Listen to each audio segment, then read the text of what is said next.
El primer algoritmo que aprenderemos será la regresión lineal. En este video verás cómo son los modelos y lo más importante, cómo es el proceso general de aprendizaje supervisado. Utilicemos un ejemplo motivador para predecir los precios de viviendas. Utilizaremos un conjunto de datos de precios de viviendas de la ciudad de Portland, Oregón. Aquí voy a trazar mi conjunto de datos para una cantidad de casas de diferentes tamaños y que se vendieron en un rango de precios diferentes. Digamos que con este conjunto de datos, tienes un amigo que trata de vender una casa y si la casa de tu amigo es de 1250 pies cuadrados, quieres decirle en cuánto podría vender la casa. Bueno, lo que podrías hacer es ajustar un modelo.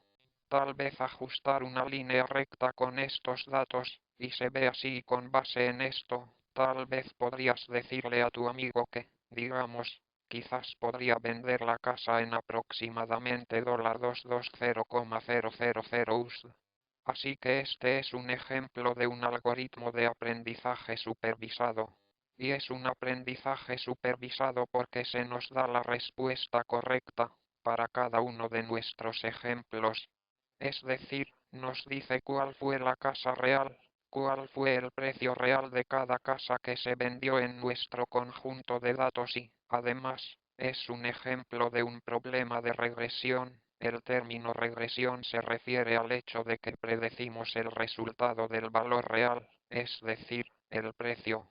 Y solo para recordarte, el otro tipo más común de problema de aprendizaje supervisado se llama problema de clasificación, donde predecimos los resultados de valor discreto. Es como si viéramos tumores cancerígenos y tratáramos de determinar si el tumor es maligno o benigno. Entonces, el resultado del valor discreto de 0 a 1. De forma más formal, en el aprendizaje supervisado, tenemos un conjunto de datos que se llama conjunto de entrenamiento. En el ejemplo de precios de viviendas, tenemos un conjunto de entrenamiento de diferentes precios de viviendas y nuestro trabajo es aprender, a partir de estos datos, cómo predecir los precios de las viviendas. Definamos otra anotación que usaremos durante este curso. Definiremos muchos símbolos. No pasa nada si no recuerdas todos los símbolos en este momento, pero a medida que el curso avance, será útil tener una anotación conveniente. Así que usaré la letra M minúscula durante este curso para denotar el número de ejemplos de entrenamiento. Ahora, si en este conjunto de datos digamos que tengo 47 filas en esta tabla, entonces, tengo 47 ejemplos de entrenamiento y M es igual a 47. Usaré la letra X minúscula para denotar las variables de entrada, que con frecuencia se llaman funciones. Eso sería las X de aquí, que son las funciones de entrada. Y utilizaré la letra Y para denotar mis variables de salida o la variable objetivo que voy a predecir, que es la segunda columna de aquí. Una anotación más, utilizaré X, Y para denotar un solo ejemplo de entrenamiento. Así que una sola fila en esta tabla corresponde a un solo ejemplo de entrenamiento y para referirse a un ejemplo de entrenamiento específico, usaré esta anotación XX y X y usaremos esto para referirnos al ejemplo Y de entrenamiento. Así que este superíndice Y de aquí no es un exponente, correcto.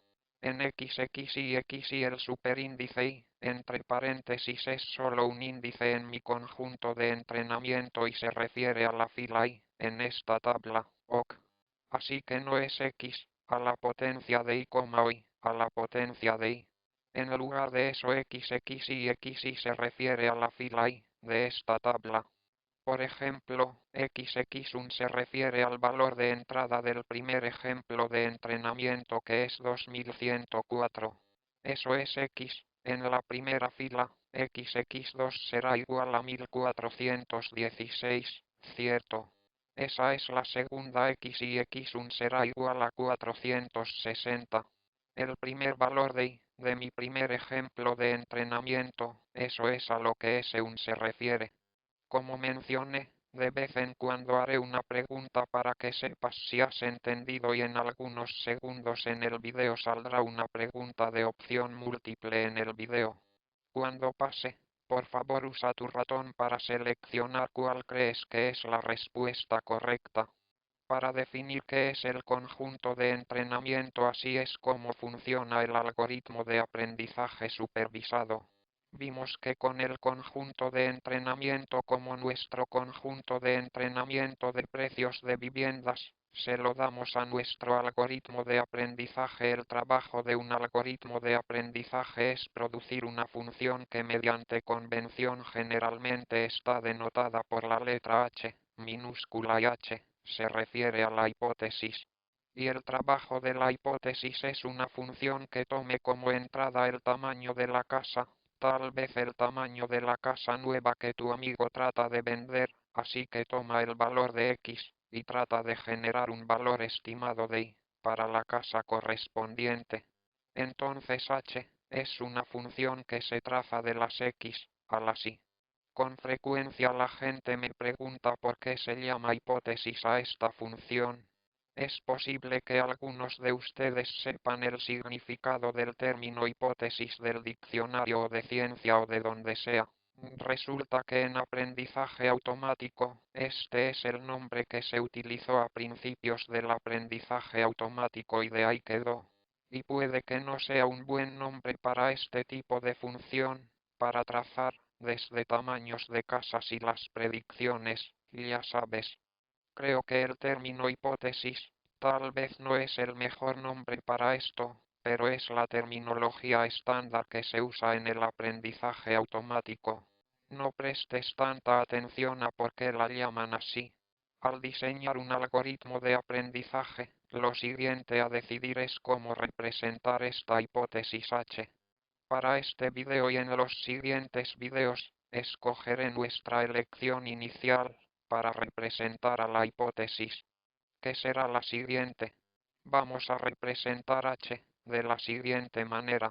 Lo escribiremos como HTTAXX igual a teta 0 menor que entre U mayor que entre U mayor que más teta 1 de X. Y en cuanto a las abreviaturas, a veces en lugar de SCR y BIR menor que entre U mayor que H subíndice teta de X, algunas veces habrá una abreviatura, solo escribiré H de X. Pero con mayor frecuencia, escribiré teta como subíndice.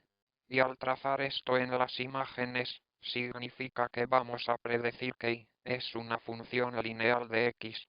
Bueno, eso es el conjunto de datos y lo que hace su función es predecir que Y es alguna función lineal recta de X.